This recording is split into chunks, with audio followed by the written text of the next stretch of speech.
आज की जो कविता आपको हम पढ़ाने वाले हैं उसका शीर्षक है वे मुस्कुराते फूल नहीं। पाठ्य पुस्तक में आपकी ये कविता 5वीं कविता है। आधुनिक कविता के अंतर्गत महादेवी वर्मा की ये कविता बहुत बढ़िया कविता है। महादेवी वर्मा हिंदी साहित्य में छायावादी कवयित्री के रूप में और रहस्यवादी कवयित्री के रूप में भी जानी जाती है। इनका जन्म 1907 में फर्रुखाबाद में हुआ, उत्तर प्रदेश में। बचपन से ही इनको एक अच्छा परिवार मिला था। इनके माता पिता पढ़े लिखे थे और बचपन से ही इनको कविता करने का शौक था। फर्रुखाबाद में इनका जन्म होने के बाद यूपी में उनकी पढ़ाई हुई और प्रयाग विश्वविद्यालय से उन्होंने एमए पास की, बीए भी पास किया। उन्होंने दर्शन शास्त्र में संस्कृत और दर्शन शास्त्र को कमेंट बनाकर बीए पास किया। फिर उसके बाद एमए पास हुए। फिर उसके बाद प्रधानाचार्य के पद पर भी नियुक्त हुए। इन्होंने हिंदी साहित्य की सेवा की है। और मूलतः सबसे बड़ी बात इनके जीवन की बताने वाली ये है कि 9 वर्ष की आयु में इनका विवाह हुआ था। बाल्य विवाह उस समय हमारे समाज में बहुत प्रचलित थे, लेकिन विधवा विवाह प्रचलित नहीं थे। और ऐसे संदर्भ में 9 वर्ष की आयु में जब इनका विवाह हुआ था तो विवाह होने के बाद ससुराल जाने के बाद वहाँ पर ये कम आयु होने के कारण एडजस्ट हो नहीं पाई। कुल मिलाकर वो अपने माँ बाप के पास ही अपना जीवन व्यतीत करने लगी। ऐसी स्थिति में महादेवी वर्मा का मन काफ़ी दुखी था और वो कविता लिखना आरंभ की। उनकी कविताओं में पूरा का पूरा कविता साहित्य इनका वेदना से, दुख से, पीड़ा से भरा हुआ है, क्योंकि उन्होंने अपना सारा जीवन विवाह होने के बाद भी अपना सारा जीवन बिना पति के ही गुजारा। ऐसी स्थिति में उनकी वेदना उनकी कविताओं में स्पष्ट रूप से हमको दिखाई देती है। वेटिंग रूम में 2 स्टूडेंट्स और आ गए हैं। वेदना, पीड़ा और दुख के कारण महादेवी वर्मा को आधुनिक मीराबाई भी कहा जाता है। जैसे मध्ययुग में भक्ति काल में मीराबाई की रचनाओं में जिस प्रकार की पीड़ा, वेदना, व्यथा दिखाई देती है, उसी प्रकार आधुनिक काल की कवयित्री महादेवी वर्मा की रचनाओं में भी पीड़ा, वेदना, दुख दिखाई देता है। इसका मूल कारण एक ही है। मध्ययुग की जो मीराबाई कवयित्री है वो भी अपने पति से दूर थी।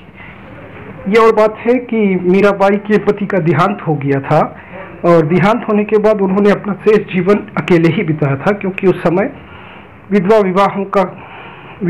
विवाह हमारे भारतीय समाज में संपन्न नहीं होते थे। लेकिन आधुनिक काल में महादेवी वर्मा के साथ ऐसा नहीं हुआ। उनके पति तो जीवित थे, लेकिन कम आयु में विवाह होने के कारण ये अपने ससुराल में एडजस्ट नहीं हो पाई थी और वो अपने माता पिता के पास ही से जीवन बिता रही थी। इन्होंने साहित्य लिखना आरंभ किया और इनके कई काव्य बहुत मशहूर है, जैसे निहार, नीरजा, रश्मि, सांध्य गीत, दीपशिखा इनके प्रमुख काव्य है।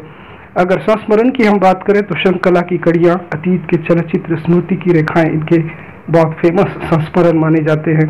और इन्होंने कुछ निबंध भी लिखे हैं, शंखकला की कड़ियाँ ऐसे। और कुल मिलाकर हिंदी साहित्य में महादेवी वर्मा एक छायावादी कवयित्री के रूप में जानी जाती हैं। छायावाद, जिसके बारे में मैं पिछली क्लास में आपको बताया था, जो रोमांटिसिज्म है अंग्रेजी, उसी को हिंदी में छायावाद कहा जाता है और तेलुगु में उसको भावकर्म कहा जाता है। कवि अपनी भावनाओं को प्रकृति के माध्यम से प्रस्तुत करता है। प्रकृति की जो खूबसूरती होती है, नेचर जिसको कहा जाता है, पेड़ पौधे, झरते, फूल, आकाश, तारे, सूरज, चांद, ये जितनी भी चीजें हमको दिखाई देने वाली है, ये प्रकृति, इस प्रकृति के माध्यम से कवि अपनी भावनाओं को व्यक्त करता है, उसको छायावाद कहते हैं। हिंदी साहित्य में ये इस प्रकार की जो कविताएं लिखने की परंपरा शुरू हुई थी, तो उसमें 4 लोगों को प्रमुख स्थान दिया जाता है। चतुष्टय कहकर, छायावाद के चतुष्टय में प्रसाद, पंत, वर्मा, निराला। प्रसाद जयशंकर प्रसाद, सुमित्रा नंदन पंत, महादेवी वर्मा और निराला, ये चारों को छायावाद के 4 पिलर्स, 4 स्तंभ कहा जाता है हिंदी साहित्य में। तो महादेवी वर्मा, इनकी अपने रचनाओं पर इन्हें बहुत सारे पुरस्कार भी, जैसे पद्म भूषण पुरस्कार भी मिला इनको, और हमारे भारत देश का सबसे महान पुरस्कार जो साहित्य के क्षेत्र में हर वर्ष दिया जाता है, ज्ञानपीठ का पुरस्कार, वो पुरस्कार भी आपको प्राप्त हुआ आपके काव्य यामा काव्य पर। सबसे सर्वोच्च पुरस्कार जो हिंदी साहित्य के क्षेत्र में दिया जाता है, हमारे देश के राष्ट्रपति के हाथों से ये पुरस्कार को दिया जाता है, सम्मानित किया जाता है हर वर्ष। जो लोग महान कृति लिखे हैं उसको चयन किया जाता है। सभी भारत के जितने भी भाषाओं में साहित्य की रचना हो रही है, उन तमाम भाषाओं के साहित्यों को इकट्ठे एक जगह पर रखकर उस वर्ष में जो महान कृति मानी जाती है उस कृति को चुनकर उसको लिखने वाले लेखक को ये पुरस्कार दिया जाता है। तो ऐसा पुरस्कार पाने वालों में हिंदी के और भी बहुत सारे कवि लोग हैं, जैसे रामधरी सिंह दिनकर को उर्वशी काव्य पर ज्ञानपीठ का पुरस्कार मिला था, जयशंकर प्रसाद जी को कामायनी पर ज्ञानपीठ का पुरस्कार मिला था, सुमित्रानंदन पंत जी को लोकायतन पर ज्ञानपीठ का पुरस्कार मिला था, और नरेश मेहता जी को संशय की एक रात पर ज्ञानपीठ का पुरस्कार मिला था। उसी तरह महादेवी वर्मा को भी उनके अपने काव्य यामा पर ज्ञानपीठ का पुरस्कार मिला है। ऐसी कवयित्री की कविता जो वे मुस्कुराते फूल नहीं, ये उनके निहार काव्य से संकलित ली गई है, और उसे आज मैं पढ़ाना चाहता हूँ आपको। ये एक छायावादी रहस्यवादी कविता है। इसमें छायावाद के लक्षण भी दिखाई देते हैं, प्रकृति का वर्णन होने के साथ साथ प्रकृति के द्वारा महादेवी वर्मा ने रहस्यवादी भावनाओं को उजागर किया है, रहस्यवाद को प्रस्तुत किया है। अब आपको मैं बताना चाहता हूँ ये रहस्यवाद क्या है। आप लोग कोई जानते हैं रहस्यवाद किसको कहते हैं? नहीं जानते, क्योंकि ये रहस्यवाद शब्द केवल सूफी और संत लोग ही जानते हैं। सूफियों के पास उर्दू में इसे इरफान कहा जाता है, इरफानी कलाम कहा जाता है, और संतों के पास इसे रहस्यवाद कहता है। हिंदी साहित्य में इसको रहस्यवाद कहकर भी बुलाया जाता है। इसमें मूल जो बात होती है वो परमात्मा के प्रति जब कोई दास, जब कोई भक्त, जब कोई व्यक्ति अपने प्रेम को प्रकट करता है और परमात्मा को आई लव यू कहता है, यानी जो व्यक्ति इस इहिक संसार से ये होकर बेजार होकर इस लौकिक संसार से और इस विलासवादी जड़वादी जीवन से, भौतिकवादी जीवन से बेजार होकर जो व्यक्ति जो प्रेम ना मिटने वाला प्रेम परमात्मा के प्रति होता है, उसके लिए जब आगे बढ़ता है तो उसके लिए परमात्मा अपने दरवाजे खोल देता है, और वो परमात्मा के कुछ रहस्य और कुछ बातें उसके लिए उजागर होने लगते हैं। इसको उर्दू में मुशाहदा कहते हैं। तो ऐसे संदर्भ पे वो व्यक्ति, वो भक्त समझिए, वो दास, वो व्याकुल होने लगता है, परेशान होता है, और वो किसी को बता नहीं पाता कि उसके साथ क्या हो रहा है। परमात्मा के साथ उसका प्रेम जो है रंग ला रहा है, और वो बड़ा प्रसन्न होता है, और वो जो बातें उसके ऊपर बीतती है उसको वो कविता में बंद करके व्यक्त करता है। तो जो कविता में बंद करके व्यक्त करता है उसको रहस्यवाद कहकर हिंदी साहित्य में कहा जाता है। यानी आत्मा और परमात्मा के बीच में जो रहस्य है, जो छुपा हुआ क्या कहते हैं, एक प्रकार की भावनाएं हैं, जो राज है, उर्दू में अगर मैं कहूँ तो राज है, वो राज को ही हिंदी साहित्य में रहस्यवाद कहते हैं, और सूफियों के पास उसे इरफानी कलाम कहते हैं। तो ऐसे बहुत सारी कविताएं आपको देखने को मिलेंगी। तो इसको समझना सबके बस की बात नहीं। जो इस सिद्धांत को जानते हैं, पढ़ते हैं, उनके लिए ये बात थोड़ा समझ भी आती है। यहाँ पर ये जो कविता वे मुस्कुराते फूल नहीं है, एक ऐसी अजीब कविता है, इतनी बेहतरीन कविता है कि इसमें महादेवी वर्मा ने बहुत अच्छे भावनाओं को व्यक्त किया है। लेकिन मैंने देखा, बहुत सारे किताबों को मैंने रिफर किया है और बहुत सारे लेक्चर को भी सुना है, लेकिन कोई भी वे मुस्कुराते फूल नहीं कविता को उतने स्पष्ट रूप से समझा नहीं पाया। मैं अपनी ओर से इसको समझाने का प्रयास करता हूँ। इसमें दो लोकों का वर्णन हुआ है, इहलोक का हुआ है, परलोक का हुआ है, और कुल मिलाकर इसमें खुशी भी है और गम भी है, सुख दुख भी है, जीवन मृत्यु है, और निराशा में आशा है। और मूलतः कवयित्री इस कविता के अंतर्गत ये बताना चाहती है कि जो व्यक्ति ईश्वर को आई लव यू कहता है, आई लव यू तो सब लोग कहते हैं, सबको कहते हैं, इस धरती पर कोई ना कोई किसी ना किसी से प्रेम करता है। ये धरती का प्रेम अलग है और ये प्रेम नश्वर है, और अनश्वर प्रेम जो अनश्वर रहने वाला ईश्वर है उससे जो करता है, तो उसके करने के बाद ईश्वर की परीक्षाएं भी इतनी कठिन ही होती है। और जब वो परीक्षाओं को पास करते हुए आगे बढ़ता चला जाता है तो ईश्वर उससे प्रसन्न होकर उसके प्रति अपने रहस्यों को उजागर करना आरंभ कर देता है। तो ऐसी स्थिति में वो उसके बताए हुए मार्ग को, उसके सिद्धांतों पर खरा उतरता हुआ अपने जीवन को यापन करता है, तो वो मर मिटने के स्थिति पे आता है। उसको कहते हैं मर मिटना। मर मिटना कहते हैं, किसी की मोहब्बत में मर मिटना उसी को कहते हैं। उसके लिए सब कुछ निछावर कर दिया जाता है, उसके सिद्धांत पर खड़ा उतर जाना ही मर मिटना है।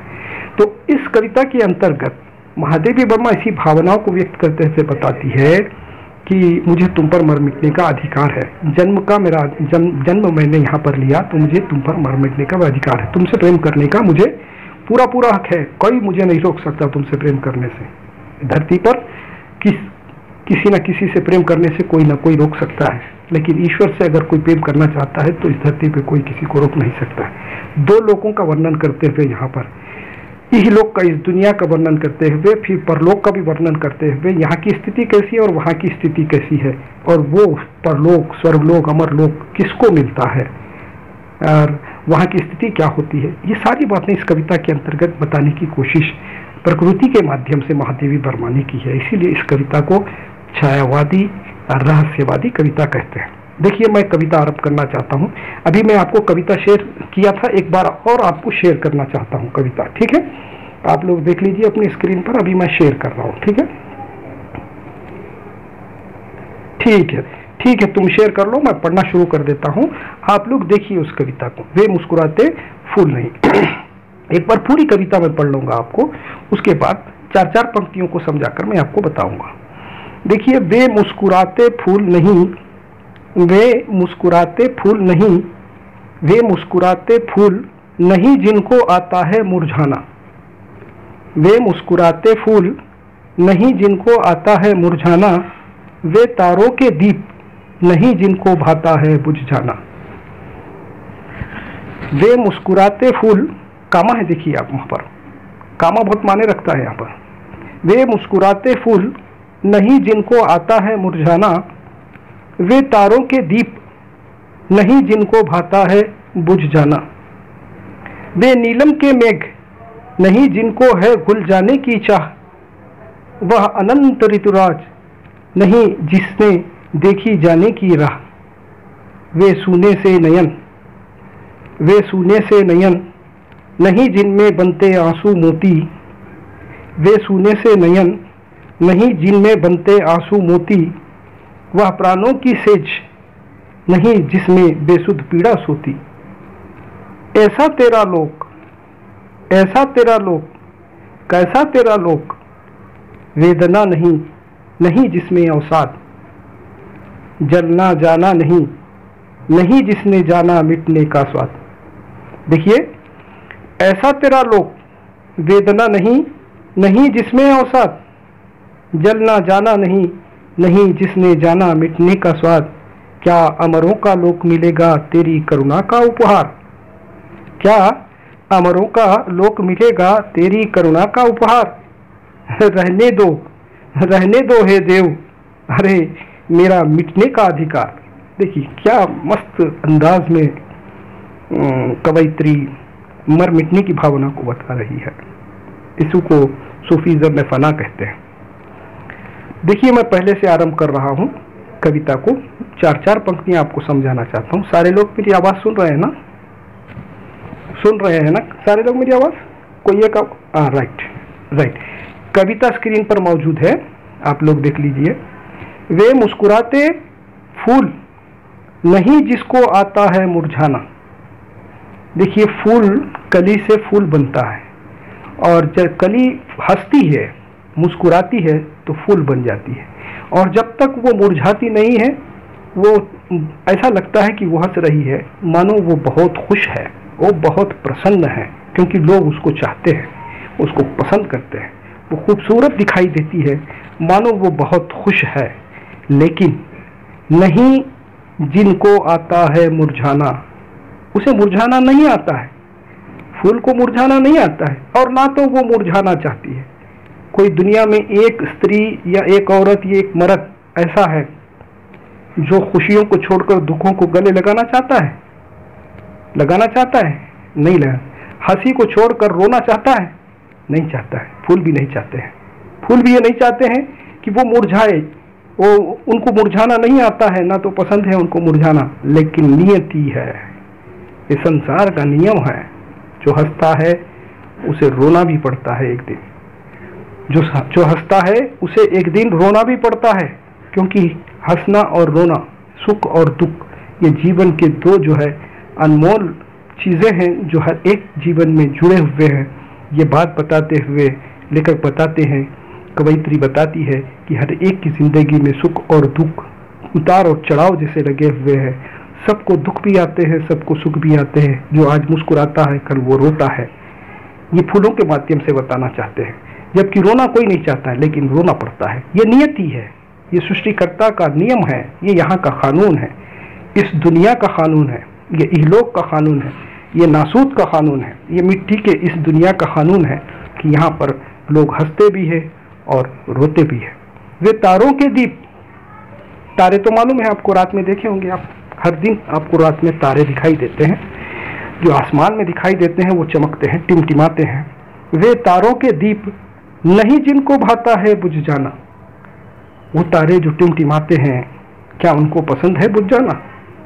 बोलिए आप लोग, क्या उनको पसंद है बुझ जाना? नहीं है, उनको पसंद नहीं है। वो बुझना नहीं चाहते हैं, वो चमकते ही रहना चाहते हैं।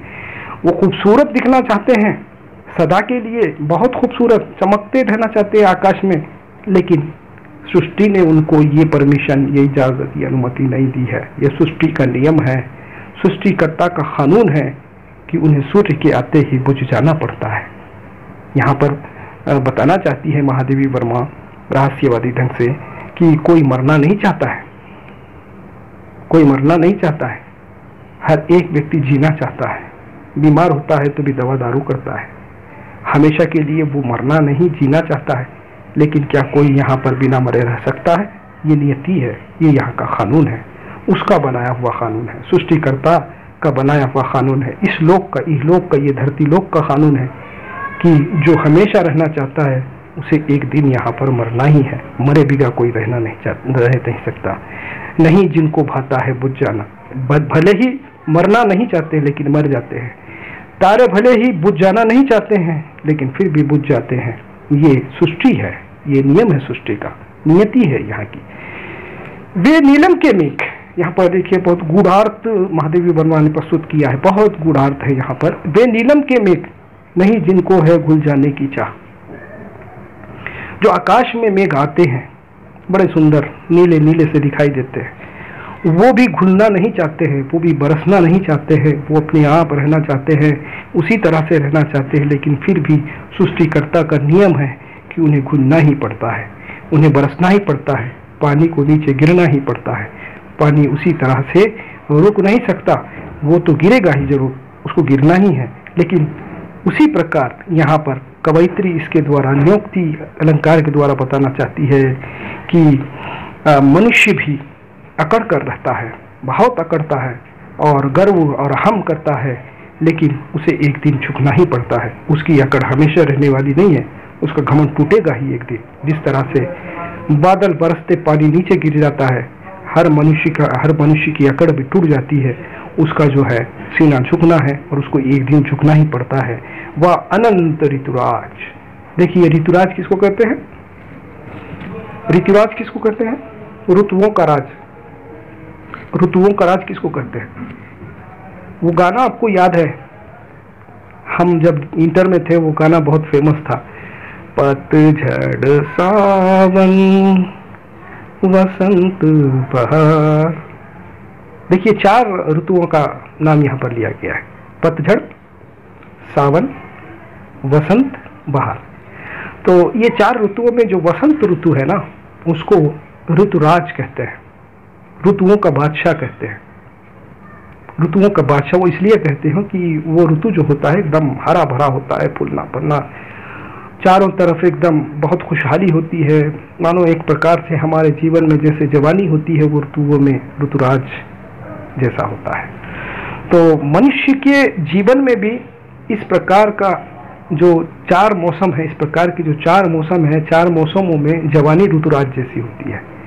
तो यहाँ पर देखिए, बहुत ध्यान देकर देखिए, वह अनंत ऋतुराज जिसका कोई अनंत अंत नहीं है, ऐसा ऋतुराज जिसको ऋतुओं का राज कहा जाता है, वो नहीं जिसने देखी जाने की राह, वो जो है जाने की राह नहीं देखता है, वो रहना ही चाहता है, लेकिन ऋतुराज को भी जाना पड़ता है। मैंने ऋतु एक आने के बाद दूसरा, उसके बाद दूसरा, जैसे आप अपने जीवन में देखिए, मनुष्य के जीवन में भी बाल्यावस्था है, यौवन अवस्था है, और फिर उसके बाद गृहाश्रम अवस्था है, फिर वृद्धाप्य अवस्था है। इस प्रकार के जो है ना, ये ऋतुएं हमारे जीवन में भी लिखी हुई है। तो इसमें जो जवानी है, यौवन अवस्था है, ये यौवन अवस्था ऋतुराज जैसी होती है। तो क्या कोई व्यक्ति अपनी जवानी को नहीं पसंद करता है? कोई बूढ़ा होना चाहता है? नहीं होना चाहता है। वो अपनी जवानी को खोना नहीं चाहता है, वो हमेशा जवान रहना चाहता है। लेकिन ये यहाँ पर इस धरती लोक में संभव नहीं है। भले ही उसके लोक में, वो परलोक में, अमरों के लोक में, देवलोक में हो सकता है कि वो हमेशा के लिए जवान रहे, लेकिन ये धरती पर जितने भी लोग आए हैं, यहाँ पर उन्हें झुकना भी पड़ता है, और उनकी जवानी जो है वो एक दिन चली जाती है, छोड़कर चली जाती है, और वो जो है एक दिन बूढ़ा होना ही है, उसकी जवानी को जाना ही है। फिर देखिए आगे बढ़िए, वे सूने से नयन। अब ये जो 4 और 4 2 चौपाइयाँ हैं, इन 2 चौपाइयों में विशेषकर कवयित्री ने धरती लोक के ये जो नियम है, कानून है, नियति है, इसको बताने का प्रयास की है, और प्रकृति के माध्यम से बताने का प्रयास किया है कि प्रकृति में जो रद्दोबदल हो रहे हैं, प्रकृति में जो रद्दोबदल हो रहे हैं, उन रद्दोबदलों को आप मनुष्य के जीवन में भी देख सकते हैं। उसी प्रकार के रद्दोबदल मनुष्य के जीवन में भी हो रहे हैं, और ये नियति है, ये उसने बनाया है, वैसा ही होना है। लेकिन अब इसके बाद की पंक्तियों में बताना चाहती है कि स्वर्ग लोक में कैसा होता है, अमर लोक में कैसे होता है। अब इसकी बात की पंक्तियों में फिर इस एक संसार के उदाहरणों के द्वारा पारलौकिक जीवन को भी दर्शाने का प्रयास कर रही है। वे सोने से नयन नहीं जिनमें बनते आंसू मोती, वे सोने से नयन नहीं जिनमें बनते आंसू मोती, जिनमें आंसू जो है मोती नहीं बनते, वो सोने नयन है। और ऐसे नयन केवल परलोक में ही हो सकते हैं, केवल देवलोक में ही हो सकते हैं। क्या कोई ऐसा व्यक्ति है जो इस धरती पर जन्म लिया है और उसके आंखों में आंसू मोती नहीं बने हैं, अश्रुधारा नहीं प्रभावित थी, कोई नहीं रोहा है? यहाँ पर जन्म लेकर कोई बिना रोए के यहाँ से गया है? बताइए आप, नहीं है कोई। यहाँ पर आता ही रोते हुए है। शायद वो इसीलिए रोता है क्योंकि यहाँ पर रोना बहुत है, हंसना कम है, इसीलिए पैदा होते ही हर बच्चा रोता है। तो कवयित्री महादेवी वर्मा कहती है कि वो लोक, परलोक, देवलोक जो होता है, वहाँ पर रोना नहीं है, बस खुश ही खुश रहना है। वहाँ पर कोई समस्या है, संकट नहीं है, दुख नहीं है, ऐसा लोक है, वो परलोक है, देवलोक है। लेकिन यहाँ पर तो सबको रोना ही है, बगैर रोए के कोई यहाँ से जन्म लेकर नहीं जा सकता है। वह प्राणों की सेज नहीं जिसमें बेसुध पीड़ा सोती, जिसमें बेसुध पीड़ा नहीं सोती है, वो प्राणों की सेज। यहाँ के इस धरती पर मनुष्य को एक दिन मरना होता है। प्राणों की सेज जिसको कहा जाता है, आराम की जो सैया होती है, गादी की पलंग समझिए, या नहीं तो आराम करने वाला वो आराम बिस्तर समझिए। वहाँ पर यहाँ पर जो है किसी को मिलता नहीं है। यहाँ पर तो क्या कहते हैं उसको, आराम के बिस्तर पे सोने के बाद भी नींद नहीं आती है। कुछ ऐसे भी लोग हैं जिन्हें गोली खाना पड़ता है नींद के लिए, भले ही वो रुई से भरा हुआ गादा है और बहुत आराम का जो है आराम का जो है बिस्तर है, लेकिन फिर भी यहाँ इस धरती लोक में मनुष्य को पीड़ा छोड़ती नहीं है और उसको नींद नहीं आती है। लेकिन कवयित्री कहती है कि देवलोक जो है, मैं जिसको चाहती हूँ, मेरा जो प्रियतम है, उसका जो इलाका है, उसका जो देवलोक है, जो अमरों का लोक है, वहाँ पर जो है इस प्रकार के मरने की परेशानी नहीं है। वहाँ पर सब हमेशा के लिए, हमेशा के लिए जीवित ही रहते हैं। मृत्यु का दुख, मृत्यु की परेशानी उन्हें वहाँ पर नहीं है। वह प्राणों की सेज नहीं जिसमें बेसुध पीड़ा सोती, उसमें बेसुध पीड़ा जो है नहीं सो सकती है।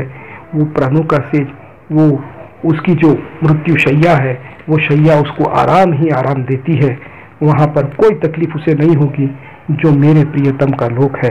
लेकिन ये लोक तो पूरा दुख भरा लोक है। यहाँ पर मृत्यु को प्राप्त करना भी है, मृत्यु की पीड़ा को भी सहना है, मृत्यु शैया पर भी सोना है और अग्नि को भी भेंट होना है, या नहीं तो धरती में छुप जाना है। फिर धरती में जाने के बाद शरीर के साथ क्या होता पता नहीं है। तो कुल मिलाकर ये जो नश्वर शरीर है उसको यहाँ पर बहुत यातनाएं हैं, वहाँ ये यातनाएं नहीं है। ऐसा तेरा लोक है, प्रियतम को कह रही है, हे प्रियतम तेरा लोक ऐसा है कि वहाँ कोई रोता नहीं है, सब हंसते हैं, और वहाँ कोई बुझता नहीं है, वो सब हमेशा के लिए रहते हैं चमकते हुए। और वहाँ कोई झुकता नहीं है, उसको झुकने की भी जरूरत नहीं है। और वो ऋतुराज जैसी उनकी जवानी भी उनके साथ रहती है। और वहाँ कोई रोता नहीं है और ना कोई मरता है। हे देव, ऐसा तेरा लोक है। मुझे बहुत खुशी हुई कि मैं जिसको चाहती हूँ उसका लोक इतना महान है। यहाँ की सारी परेशानियों के उल्टे वहाँ पर जीवन है। वेदना नहीं जिसमें अवसाद, वहाँ कोई वेदना नहीं है, कोई तड़प नहीं है, कोई तकलीफ नहीं है, आराम ही आराम है और सुख ही सुख है। ऐसा तेरा लोक है। तो दो पंक्तियों में बता रही है कि ये जो बातें मैं बता रही हूँ, सारी बातें ये सब नहीं जानते हैं, ये सबको नहीं मालूम है। लोग कहते हैं मैं पागल हो गई हूँ, पति से दूर रहकर बौरा गई हूँ, मैं भले पता नहीं क्या क्या कर रही हूँ, लोग ऐसा समझ रहे हैं। लेकिन गौर से सुन लो, मैं कहना चाहती हूँ कि जलना जाना नहीं जिसने जाना मिटने का स्वाद। और जिसने मिटना किसको कहते हैं नहीं जानता है, और मिटने का स्वाद जिसको नहीं मालूम है उसको जलने के बारे में नहीं मालूम है। न उसे नरक मालूम है, न उसे स्वर्ग मालूम है। जलना किसको कहते हैं? अब ये धारणा तो लगभग सभी धर्मों में प्रचलित है कि नरक में जलाया जाता है, वहाँ की यातनाएं बहुत होती है। हर धर्म में नरक की धारणा है और स्वर्ग की धारणा भी है। तो महादेवी वर्मा कहती है कि अरे तुम लोग मिटने का स्वाद जान लो पहले। मिटना किसको कहते हैं? प्रेम में अपने आप को मिटा देना, उसको मिटना कहते हैं। मिटने का शब्द प्रेम में ही होता है और कहीं पर नहीं होता है। मिटना किसको? ऐसा नहीं कि तख्ती पर कोई चीज लिखे और मिटा दिए और मिट गई, हमारा नाम लिखे मिटा दिए और बोले कि हम मिट गए, ऐसा नहीं है। मिटना उसको कहते हैं जिसमें प्रेम की चरम स्थिति तक एक क्या कहते हैं दास गुजर जाता है, चला जाता है, उसी को सूफीज्म में फना कहते हैं। ये मिटने को फना कहते हैं। मोहब्बत में इतना दीवाना हो जाते हैं, जैसे देवदास पारू के लिए मिट गया था और मजनू लैला के लिए मिट गया था। तो मिट गया था, तो देखिए आपको एक एग्जांपल बताता हूँ। एक दिन का वाकया है। मजनू से किसी ने पूछा कि मजनू साहब आजकल तुम लैला की गली में नहीं आ रहे, तो क्या बोला मालूम है? वो कौन लैला? कौन लैला? किस लैला की बात कर रहे हो? लैला तो मैं हूँ, मैं ही लैला हूँ। इसको मिटना कहते हैं। ये प्रेम की अंतिम चरण पर, अंतिम चरम स्थिति पर जब प्रेम पहुंच जाता है तो प्रेमी जो होता है वो गुम हो जाता है। तो ऐसी स्थिति को ही मिटना कहते हैं। जो व्यक्ति मिटना जानता है उसको जलना भी मालूम है और मरना भी मालूम है, वो सब खुद जानता है। और जो व्यक्ति प्रेम में मिटता नहीं है, जो अपने सृष्टिकर्ता से प्रेम नहीं करता, वो उनको आई लव यू कहता है, भगवान को आई लव यू नहीं कहता है, सृष्टिकर्ता को आई लव यू नहीं कहता है, और उसके मार्ग पर, उसके सिद्धांतों पर अपने को खरा नहीं उतारता है, वो कभी मिट नहीं सकता है, वो कभी प्रेम नहीं कर सकता है ईश्वर से। और जो मिटता है उसको मालूम है कि स्वर्ग क्या है और नरक क्या है। आखिरी पंक्तियों में देखिए, टाइम भी हो रहा है हमको, क्या अमरों का लोक मिलेगा? तो ऐसा जो लोग तेरे सिद्धांतों पर खरे उतरते हैं, तेरे कहे हुए मार्ग पर चलते हैं, तो उन लोगों को तू अमरों का लोक देता है। क्या अमरों का लोक मिलेगा? अमरों का लोक कहते हैं जो लोग अमर हो जाते हैं, जिनको शहीद कहा जाता है, जो लोग सफल हो जाते हैं, जो लोग मुक्ति पा लेते हैं, उनको अमर लोक में यानी देवलोक में, उसी को स्वर्ग कहते हैं, उसी को जन्नत कहते हैं। तो यहाँ पर प्रश्न कर रही है, तो ये लोग जो तेरे मार्ग पे चलकर तुझे प्रसन्न किए हैं और तेरे सिद्धांतों पर खरे उतरे हैं, उन लोगों को तू अमरों का लोक देगा। तेरी करुणा का यही उपहार है क्या? यही गिफ्ट है यहाँ की यातनाओं को सहने के बाद, यहाँ की तकलीफों को, दुखों को सहने के बाद, पैदा होकर मरने के बाद, हंसने के बाद, रोने के बाद